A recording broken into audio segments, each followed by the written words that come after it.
আব্দুল্লাহ ইবনে আব্বাস থেকে বর্ণনা, নবী ফরমান মার চেহারার দিকে তাকাইলে হজের সওয়াব হয়। কিসের? এই হজ করছেন কারা কারা হাত উঠান। আল্লাহু আকবার। একটু একটু তাকবীর দেই। নারে তাকবীর, নারে রিসালাত, নারে রিসালাত। এই গোলামও গিয়েছি, এই জন্য তাদেরকে আমি একটু চেহারাটি দেখতে চাইছি। আমার তো বয়স বেশি না, আমি তাদের সন্তানের বয়স হব। হজ কি কষ্ট, না গেলে আপনাদেরকে বুঝাতে পারবো না।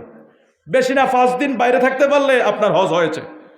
আর সেখানে রৌদ্র কি জানেন, আপনি 1 মিনিট ছাতা ছাড়া থাকতে পারবেন না। জুতা ছাড়া পাওটা ফিজে লাগাইছেন, আপনার পাও ফিজে লেগে যাবে, এত গরম। আর কত মানুষের ইন্তেকাল হয়, 5 জন 10 জন 20 জনের জানাজা হয়। হাজী সাহেবরা যারা গিয়েছেন একসাথে 5, 10, 20 জনের জানাজা হয় হেরাম শরীফে, মদিনা শরীফে। নিজেও এই 24-এর বড় হজে গিয়েছে, আলহামদুলিল্লাহ যাওয়ার তৌফিক হয়েছে। আল্লাহ পাকের এক মেহেরবানিতে হয়েছে, নিজের টাকা পয়সা না, আল্লাহর এক মেহেরবানি হয়েছে। তো হজ যে কি কষ্ট, একবার গেলে বুঝবেন আমার নবীর হাদিসের মূল্য। সুবহানাল্লাহ। আজকের ছেলেরা বহুবার ওয়াজটা শুনেছেন, জিরুইনবাসী বহুবার হাদিসটা শুনেছে, মাওলানা সাহেব বহুবার ওয়াজ করেছে, সালাউদ্দিন মামুন ফারুকি সাহেব ওয়াজ করেছে, আব্দুল লতিফ সালি সাহেব, মেহেদি হাসান ফারুকি সাহেব। আজকে আমার ভাইদের নামগুলি আমি সেভাবে বলতে পারি নাই সময়ের অভাবে। ওই মাওলানারাও বারবার ওয়াজ করে, ও জিরুইনের ভাই বাবারা, তোমরা যদি মায়ের চেহারার দিকে একবার তাকাও, যেই হজ করতে কলিজা ফাঁকা আর শরীরের রক্ত ফানি হইয়া যায়, যেই হজ করতে যায়া কত মানুষের ইন্তেকাল হয়।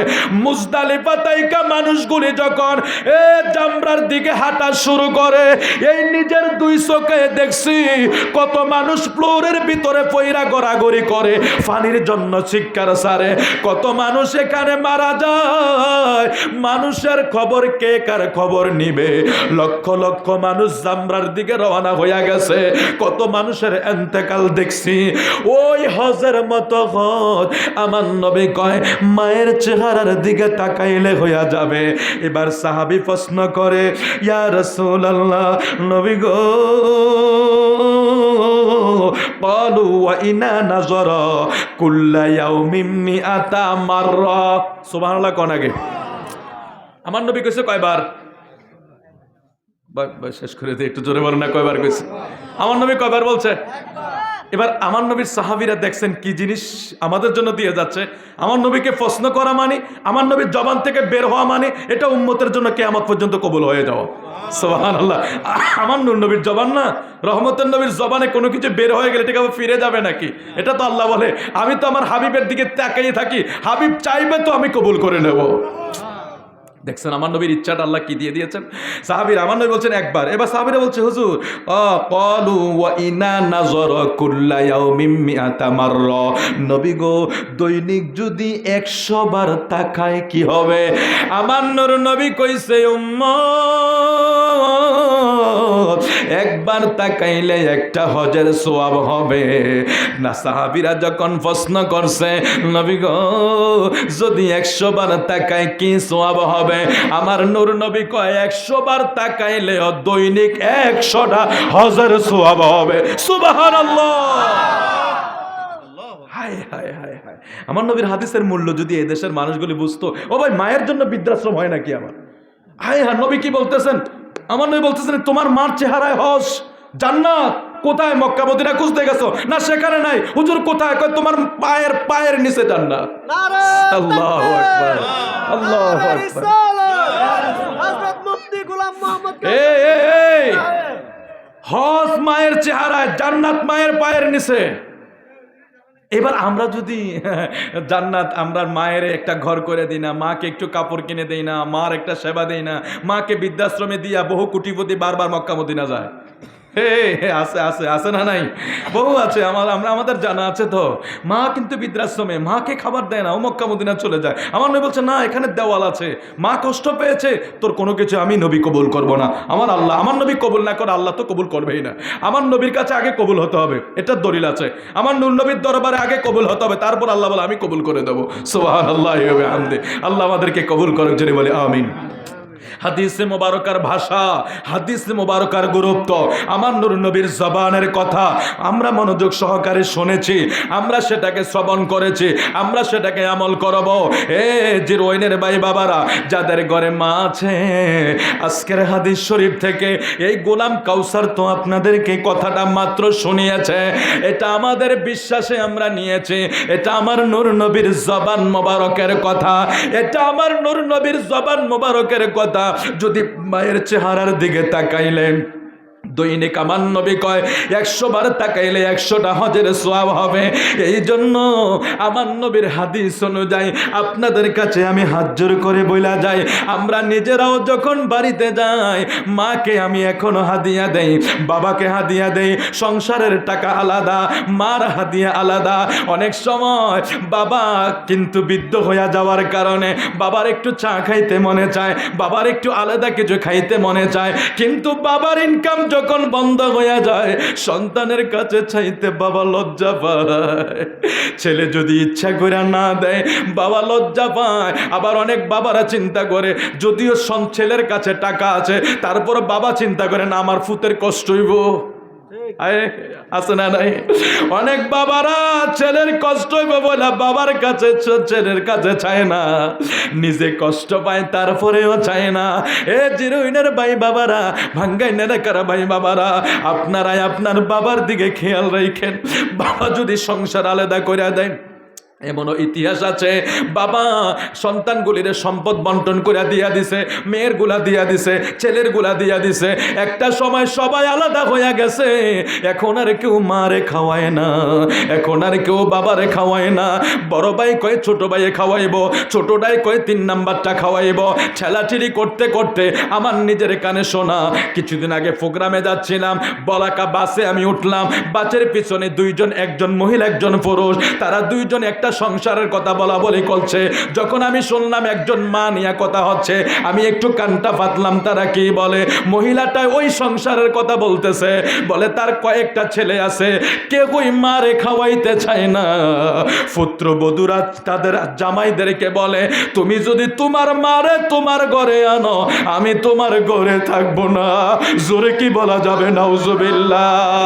জিরোইনার ভাই বাবারা রে, পৃথিবীতে এমন ইতিহাসের অভাব নাই। 5টা সন্তান রে মা একসাথে ফালছে, ঠিক নি 5টা ছেলের খাবার এক পাতিলে ভাগ করছে, 5টা ছেলের কাপড় ধুইয়া দিছে, স্কুলে পাঠাইছে, তাদেরকে গোসল করাইছে। একসাথে একজন মা 5টা ছেলের খেজমত করছে। ওই 5টা ছেলে একসাথে মিল্লা একজন মারে খাওয়াইতে পারে না, একজন মার সেবা হয় না। অমুক বউ কয় অমুক বউয়ে, এই বউয়ে কয় আরেক বউয়ে, এই ঠেলাঠেলি করতে করতে ওই সময় বলুন মায়ের মনে কতই না কষ্ট যায়। আমার আল্লাহ কি এমনি এমনি বলেছে উফি ওয়ালা তানহারহুমা, আমার নবী কি এমনি বলেছে আমি কোন দোয়া কবুল করি না। আমার নবী এই জন্যই বলেছে মা এত কষ্ট করে, অথচ একটা সময় যাইয়া মা সংসারে সবচেয়ে অবহেলার পাত্র হইয়া যায়, বাবা সবচেয়ে অবহেলার পাত্র হইয়া যায়। বাবা কত কষ্ট করছে সংসারটার জন্য। একটা পুরুষ মানুষের জিন্দিগি যদি আমরা খেয়াল করি, যখন বিয়ে শাদী করে না তখন তার একটা পর্যায়ে যায়। অনেক সময় সংসারের বড় ছেলেরা সংসারের ঘানি টানতে যায়া একটু বড় হইলেই সংসারের বোঝাটা তার কাঁধে, বিয়ে করলে সংসার, তারপরে বাপ মা, তারপরে ছেলে সন্তান, এগুলি করতে করতে একটা পুরুষের জিন্দিগি কষ্টের পরে কষ্টে কেটে যায়। আর যখন মানুষটা বৃদ্ধ হয়ে যায়, সন্তানরা যদি ওই টাইমে ঠেলাঠেলি করে, বাবা কত না কষ্ট পায়। নীরবে নীরবে বাবা কান্দে, মা নিরানে নিরালে কান্দে। খায়রে জিরোইনের ভাই বাবারা, কি সাবজেক্ট ধরাইয়া দিলেন। আমি আর সামনের দিকে বাড়তে পারবো না। আপনাদের হাতে হাতে দড়ি, পায়ে দড়ি। যদি কারো মা ঘরে বাইচা থাকে, কারো মা যদি বাইচা থাকে, আজকে যাই মায়ের পায়ে ধরে ক্ষমা চাইয়া নেবে। কারণ আমার নবী সব সহ্য করে, মারে কষ্ট দেওয়ার নবী সইলে। মা যদি বাইচা তাকে হজ করতে যাইবা ঠিক আছে, তোমার মার চেহারার হজের কামাইটা আগে কইরা নাও, মায়ের পায়ের নিচের জান্নাতটারে কুরাইয়া নাও, মার পায়ে দইরা ক্ষমা চাইয়া নিবেন, মার পায়ে দইরা সালাম করবেন, মার পায়ে চুমো খাওয়া জান্নাতের চৌকাঠে চুমো খাওয়া। জান্নাত দেখছেন নি কেউ? কথা বলেন, দেখছেন কেউ? জান্নাতে চুমা খাওয়া সম্ভব?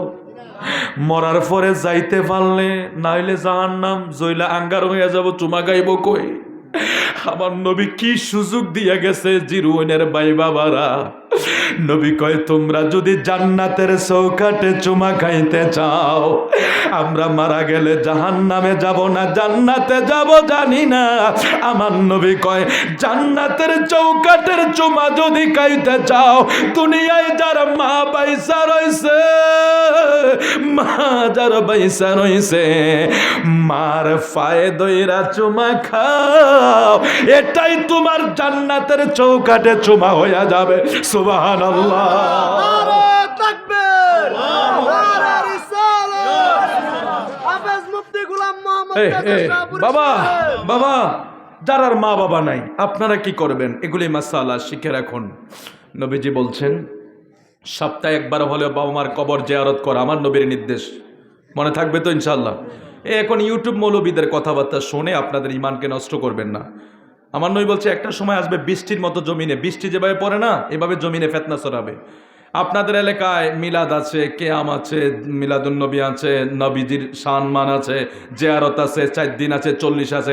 হঠাৎ করে এক মৌলবী আমদানি হয়েছে, এটা কথার কথা, এক মৌলবী আমদানি হয়েছে, অথচ আপনাদের 14 পুরুষ থেকে সেগুলি আপনারা দেখে আসতেছেন। আয়েশা মৌলবী কইতেছেন না জিয়ারত বেদাত, বলে কি বলে না জিয়ারত বেদাত, কোরআন তেলাওয়াত বেদাত। হায় কি হলো ভাই, তুই করতে আইছস? আমি অমুক জায়গা থেকে ডিগ্রি নিয়ে আসি। আসলে সে ডিগ্রিটা ইহুদিদের এজেন্ট হয়ে সমাজকে নষ্ট করার জন্য সে এসেছে। সুতরাং সেগুলির দিকে নজর না দিয়ে জিয়ারত চলবে কি চলবে না? মা বাবার খেজমত চলবে কি চলবে না? জিয়ারত চলবে কি চলবে না? মা বাবার খেজমত চলবে কি চলবে না? ওলিয়া উলিয়ার দরবারে জিয়ারত চলবে কি চলবে না? আল্লাহ কবুল করুক, আমিন বলেন। জিয়ারত করবেন, আমার নবীজির নির্দেশ। এক সাহাবী রাসূল সাল্লাল্লাহু আলাইহি ওয়াসাল্লাম আমার নবীকে জিজ্ঞেস করছে, ইয়া রাসূলুল্লাহ, আমার তো মা নাই, আমার বাবা নাই, আমি কি তারপরও তাদের খেদমত করতে পারবো? আমার নবী 1 নাম্বার নির্দেশ দিয়েছেন, তুমি তাদের জন্য দোয়া করো। মা বাবার জন্য কি করা? এটা হলো মা বাবার খেদমত। এখন আপনার যারা মা বাবা আছে তারাই না করতে পারবেন, এখন যাদের নাই সেটারও আমার নবী সিস্টেম দিয়ে গেছেন। ওই সাহাবী জিজ্ঞেস করেছে, হুজুর আমার তো মা নাই বাবা নাই, আমি কিভাবে আমার মা বাবার খেদমত করবো? আমার নবী বলছেন 1 নম্বরে তুমি তোমার মায়ের জন্য দোয়া করো, বাবার জন্য দোয়া করো, এটা তোমার জন্য খেদমত। তারপরে প্রতিবেশীর খেদমত করো, মা বাবার বন্ধুদের সাথে ভালো আচরণ করো, তাদের জন্য কিছু খানাপিনা করো, মানুষকে খাওয়াও, ব্যয় করো, দান করো, সদকা করো, কোরআন তেলাওয়াত করো, এগুলি তাদের কবরে যাবে।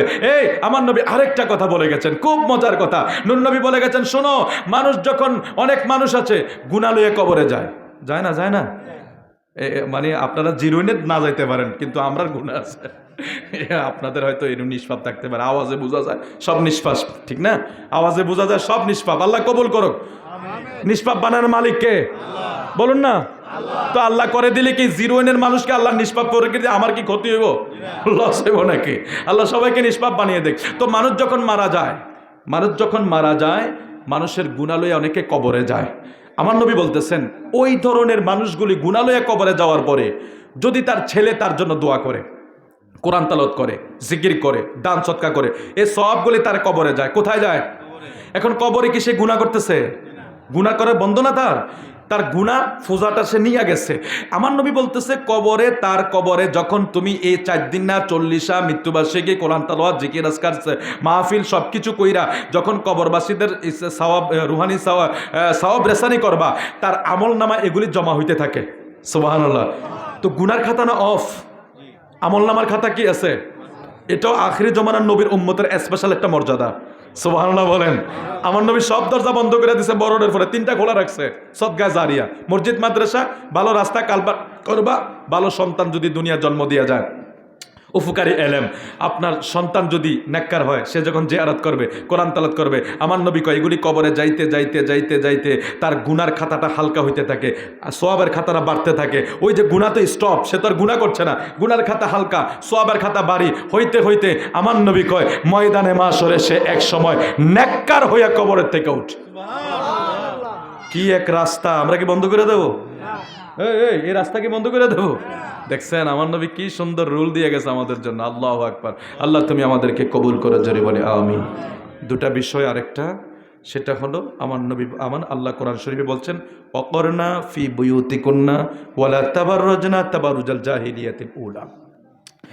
আল্লাহ বলছেন এ নারীরা তোমাদের জন্য ঘর উত্তম। কে বলছে? হ্যাঁ, একটু জোরে বলো না বাবা। শেষ করে দেবো, আমি আর সামনের দিকে যাওয়া সম্ভব না, কারণ কালকে জুমার নামাজ তো না বাবা। চলবে কইয়া ফজরের নামাজ পড়তেন না, এইগুলি আমি বিশ্বাস করি না, দরকার নাই, এই জোশের দরকার নাই। ফজরের নামাজ পড়তেন না আপনারা, আমি চাই আপনারা ফজর পড়েন, কারণ এটা নিয়ামত। ফজর সবচেয়ে নিয়ামতের নামাজ, এশা এবং ফজর।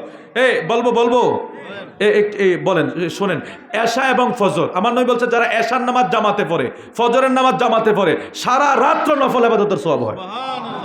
এত আস্তে কইলেন সুবহানাল্লাহ। আমরা বছরে একবার দাঁড়িয়ে নফল ইবাদত করিনি। সবে বরাত, সবে মেরাজ আর কদর যদি আইয়ে একটু মোমবাতি টোমবাতি জ্বালাইয়া কদর মসজিদে জিলাপি খামো তো বড় খামো, এই আশায় অনেকে সজাগ থাকে না?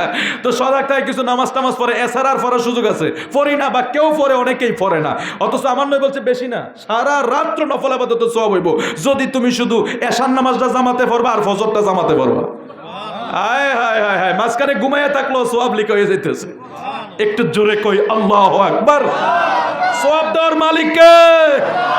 এটা আমার নূর নবীর কারণে। এগুলি তো আমার শহীদুল ভাই বলেছে হুজুর আমরা এলাকায় সব শুনি, আপনি আকীদার কথা মহব্বতের কথা বলা লাগবে না, আপনাদের মহব্বত আছে আমরা জানি, আপনারা আমার নবীকে ভালোবাসেন, তাজিম করেন, মহব্বত করেন, আল্লাহ কবুল করো, আমিন বলেন। তাহলে আমাদের ফজরের নামাজ জামাতে পড়ার দরকার আছে, এশার নামাজ জামাতে পড়ার দরকার আছে, বাকি নামাজগুলো আমরা জামাতে পড়ব ইনশাআল্লাহ, জোরে বলেন আমিন। আল্লাহ বলছেন অকরনা ফি বুয়ুতিকুন্না, নারীদেরকে বলছেন তোমরা ঘরে থাকো। কে বলেছেন? ওয়ালা তাবাররুজনা তাবারুজাল জাহিলিয়াতিল উলা, তোমরা জাহিলি যুগের মহিলাদের মতো রাস্তায় বের হইও না। জাহিলি যুগের মহিলারা কেমন ছিল? আপনারা যারা ইতিহাস পড়েছেন, যারা জাজিরাতুল আরব, বিভিন্ন ইসলামের ইতিহাস যারা পড়েছেন, জাহিলি যুগের মহিলারা অর্ধ উলঙ্গ বের হতো। তাদের উদ্দেশ্য ছিল আমরা পুরুষকে আকৃষ্ট করব। আল্লাহ কোরআন শরীফের আয়াত আমার নবীর কাছে নাজিল করে দিলেন যে জাহিলি যুগের মহিলারা যেভাবে অর্ধ উলঙ্গ বের হয়েছে, তাদের সমাজ নষ্ট হয়েছে, পুরুষ নষ্ট হয়েছে, সমাজে বিভ্রান্ত ছড়িয়েছে, তোমরা সেই মহিলাদের মতো রাস্তায় বের হইও না। অকরনা ফি বুয়ুতিকুন্না লা তাবাররুজনা তাবাররুজাল জাহিলিয়াতিল উলা, জাহিলি যুগের মহিলাদের মতো বের হওয়ার জন্য আমার আল্লাহ নিষেধ করেছেন। আমার আল্লাহ, তার মানে পর্দা দরকার আছে না নাই? এখন পর্দার ওয়াজ হুজুররাও করে না, শুধু ওয়াজ হুজুররা করে না। আচ্ছা এটা কি হইল আমি বুঝলাম না। এতদিন আগেও সুদের ওয়াজ কি করা ছিল, এখন সুদের ওয়াজ এত ঠান্ডা হয়েছে নাই? বড় বড় শায়েখে আলা সুদের ওয়াজ নাই। কি ভাই ওয়াজ বন্ধ হয়েছে কা? বুঝেন না অন করলে তো ক্ষমতাটা থাকতো না। এই জন্য আমার নবী বলছেন ভাই আপনারা তো আলেম ওলামা মানুষ, আমার নবী আলেমদেরকে সবচেয়ে নিকৃষ্ট বলেছেন, আপনাদেরকে বলেন নাই, আলেমদেরকে বলেছেন নবীজি যে আসমানের নিচে জমিনের উপরে সাজ্জা বানায় সবচেয়ে নিকৃষ্ট হবে আলেমরা। আপনারা আমাদেরকে তো খাওয়ান না, মুরগির রান খাওয়ান, এই খাওয়ান সেই খাওয়ান, অথচ আমাদেরকে আল্লাহ বলছেন সবচেয়ে নিকৃষ্ট হবে আলেমরা। কেন জানেন? এই যে ক্ষমতার জন্য ওয়াজ পাল্টিয়ে যায়, ক্ষমতার জন্য আওয়াজ পাল্টিয়ে যায়, ক্ষমতার জন্য ফতুয়া পাল্টিয়ে যায়। ও ভাই সুদ তো হারামে, এটা যে ক্ষমতা থাকুক আর না থাকুক, থাকলেও হারাম না থাকলেও হারাম। পর্দা ফরজ, ক্ষমতা থাকলেও ফরজ না থাকলেও ফরজ। কি হয়ে গেল আমাদের হুজুররা? আমরা তো ছোটখাটো, আমরা কেউ চিনে, আরে আমরা কে চিনে? আমরা তারপরও বলি আমরা এত অর্থ করত বাড়ি গাড়ি একবারে আহামরি কিচ্ছু নাই যে আমরা একবারে শোডাউন দিয়ে চলতে পারবো আমাদের। কিন্তু যারা বড় হুজুর, আমরা দেশে বড় হুজুর আছে না, হুজুরে হালা লক্ষ লক্ষ লোক, 20 কোটি মানুষ হয়ে যায়। যে দেশে মানুষে হইলো 18 লক্ষ, হুজুরের মাহফিলে বলে মানুষ হয়েছে 20 কোটি। কি আশ্চর্যের বিষয় না? এই ধরনের, আচ্ছা মানলাম ফেরেস্তা লইয়া 20 কোটি হইব, ফেরেস্তা লইয়া 20 কোটি হইব। এখন 20 কোটি মানুষের সামনে যদি হুজুর কইতো সুদ খাওয়া হারাম, তাহলে আমরা বুঝতে পারতাম উনি হকের দলে আছে, ঠিক কিনা বলেন? এখন উনি একবারও সুদের কথা বললো না, উল্টা আমার নূর নবীর দিয়ে দিল, আমার নবীর শানে বেয়াদবি করে ফেললো, নবীকে রাখাল বলে ফেললো, কাউবয় বলে ফেললো, আমার নূর নবীকে কি বললো, স্ট্যাপ কি জানি, মা খাদিজার ঘরের স্টাফ। আরে তুমি আমার নূর নবীকে রাখাল দেখেছো না? আমার নূর নবীকে তুমি ওই স্টাফ দেখেছো না? আমার নূর নবী যে 1,24,000 পয়গম্বরের ইমামতি করে সেটা তুমি দেখো নাই? আমার নূর নবীকে যে গাছের মেঘমালা ছায়া করে সেটা তুমি দেখো নাই? আমার নূর নবীকে যে বকরিরা আমার নূর নবীকে সম্মান করে সেটা তুমি দেখো নাই? আমার নবীকে অজগররা আয়েশা আমার নবীকে বাতাস করে সেটা তুমি দেখো নাই? আমার নবী যে 7 আসমান পাড়ি দিয়া আল্লাহর বাড়ি দিদার করে সেটা তুমি দেখো নাই? আমার নূর নবীর হাতে ফাতর নিলে ফাতর নবীকে সালাম করে সেটা তুমি দেখো নাই? শুধু দেখছো আমার নবী মা খাদিজার বাড়ি রাখাল ছিল। আমার নবীর এত এত শান থাকতে তুমি এটা, অথচ এটা আল্লাহ নিষেধ করেছে বলার জন্য। কে নিষেধ করেছে? ইয়া আইয়ুহাল্লাযীনা আমানু, হে ঈমানদাররা, লা তাকুলু রাইনা। রাইনা এক শব্দ হলো রাখাল। যখন আমার নবী সাহাবীর এক সময় বলতো ইহুদির এটা সুযোগ নিয়ে আমার নবীকে রাখাল বলেছিল, তখন আল্লাহ নিষেধ করে দিয়েছেন, আজ থেকে আমার নবীকে রাইনা বলে ডাকবা না। আল্লাহ নিষেধ করেছেন ডাকার জন্য, বক্তা সব ডেকে ফেলেছে। আল্লাহ নিষেধ করেছেন। কে নিষেধ করেছেন? আপনারা এত কিছু বুঝবেন না, খুব সহজ করে বলছি। এই রাখাল, এ রাখাল, রাইনা তো আরবি শব্দ, রাখাল এই শব্দ আমার নূর নবীকে বলে ডাকা নিষেধ করেছেন কে? আল্লাহ বলছেন ওয়াসমাউ, ভালো করে শুনে নাও। আল্লাহ বলতেছেন ওয়ালিল কাফিরিন আযাবুম মুহিন, তোমরা যদি করো তোমরা কুফরি করবে, তোমরা আযাবে নিক্ষিপ্ত হবে। আল্লাহ নিষেধ করে দিয়েছেন। তাহলে আমি আসলে যে বিষয়টা বলতেছিলাম, অনেক লম্বা হয়ে যাচ্ছে। আমার ঈমান যেটা সবসময় একরকম থাকবে, ক্ষমতা থাকলে ইমান একরকম থাকবে, না থাকলে আরেক বিষয়। এটা এমন না ভাই, এবার যে বড় হোক আর ছোট হোক এটা বিষয় না, আমরা সব সময় ফর্দা ফরজ ফরজে। এখন ক্ষমতার জন্য বলবো ইচ্ছা হলে ফর্দা করে, নাহলে করেন না। ক্ষমতার জন্য বলবো ইচ্ছা হলে সুদ খাইয়েন, কিছু কিছু জায়েজ আছে। পায়খানা এদ্দুর যেটা, এটা পায়খানা না, এক টাঙ্কিটা এটা কি এদ্দুটা না, এটারে আতর বানাইবে না, একটু আতর মাইকা চাই না কি বলে, এটা তো অল্প, হ্যাঁ আতর মাখা যাইবো। এদ্দুর হলো পায়খানা, এক টাঙ্কি হলো পায়খানা। এদ্দুর হলো সুদ, এক টাঙ্কি হলো সুদ। আমার নূর নবী কি কইছে জানেন সুদের ব্যাপারে? সুদের কয়টা? 70টা গুনাহ। তার ভিতরে সবচেয়ে নিচে মানের একবারে কম যেটা, নাউজুবিল্লাহ, আল্লাহ মাফ করে দেখ, মায়ের সাথে জেনা করা। 1 দিরহাম পরিমাণ কেউ খাইলে 36 বার মায়ের সাথে জেনার গুনাহ হয়। এত বড় একটা পাপের কাজ আমাদের হুজুরা বন্ধ করে দিল ওয়াজটা। এই দুঃখটা কলজারা সামাল দিতাম পারি না। আবার আমরা এক হুজুর সুদূর ওয়াজ করেন, তারপরে নামে মামলায় দিয়ে লেছে, কি রে সুদূর ওয়াজ করলো। যাই হোক, আল্লাহ মাফ করে দেখ আমাদেরকে। বাবা, ইমান সবসময় একরকম থাকবে, ফরজ ফরজে, হারাম হারামে, ঠিক আছে ইনশাআল্লাহ। আল্লাহ আমাদের মানেন না মান এটা পরের বিষয়, ঠিক কিনা বলেন? কিন্তু অস্বীকার করা, অবহেলা করা, ক্রিটিসাইজ করা, বেঈমান হয়ে যাওয়া। কথাটা বুঝতে পারছেন? আমরা সবাই এখন সুদের সাথে কেউ না কেউ কোনো না কোনোভাবে দেশের পদ্ধতির কারণে হোক আমরা জড়িত হয়ে যাচ্ছি। এটা হলো এক বিষয়, আর ইচ্ছা করে খাওয়া হলো আরেক বিষয়। আবার জায়েজ করে দেওয়া, ইমাম বানানো, এটা কিন্তু আরো কঠিন খারাপ জিনিস। ফর্দা ফরজ আমার মায়ের অনেকে করে, অনেকে করে না, কিন্তু এর অর্থ এই না আমরা এটাকে ব্যান করে দেবো নাকি। আলোচনা চলবে ইনশাআল্লাহ। বলেন, আল্লাহ বলেছেন তোমরা ঘরে থাকো, জাহেরি যুগের মহিলাদের মতো তোমরা বের হইও না, তোমরা ঘরে অবস্থান করো। তারপরে মহিলাদের পর্দা অবশ্যই। আরেকটা হাদিস শরীফ বলে দেই, আমার নবীজি মজলিসে আলোচনা করছেন যে আমার নবী বলতেছেন, এ সাহাবীরা শোনো, তোমরা আমাকে বলো কোন নারীরা সর্বোত্তম। প্রশ্ন করছেন সাহাবীদেরকে নূর নবীজি, সবাইকে। কেউই জবাব দিতে পারলেন না। মজলিস থেকে আলী কাররামুল্লাহ ওয়াজহু, আসাদুল্লাহিল গালিব, মাওলা আলী উঠে দৌড় দিলেন মা ফাতেমাতুজ জাহরার কাছে। মা ফাতেমাতুজ জাহরার কাছে গিয়ে বলে, ফাতেমা, আমার নূর নবী একটা প্রশ্ন করেছে, কোন নারীরা উত্তম? তো কেউই জবাব দিতে পারে না, তুমি বলে দাও না। দেখছেন আমার নবীর আমার মাওলা আলী তো এলেমের দরজা, আনা মাদিনাতুন আলমেন ওয়ালিজুন বাবুহা। আমার নবী এলেমের শহর, আর আলী হইল এলেমের দরজা। সুবহানাল্লাহ কি কইতেন না?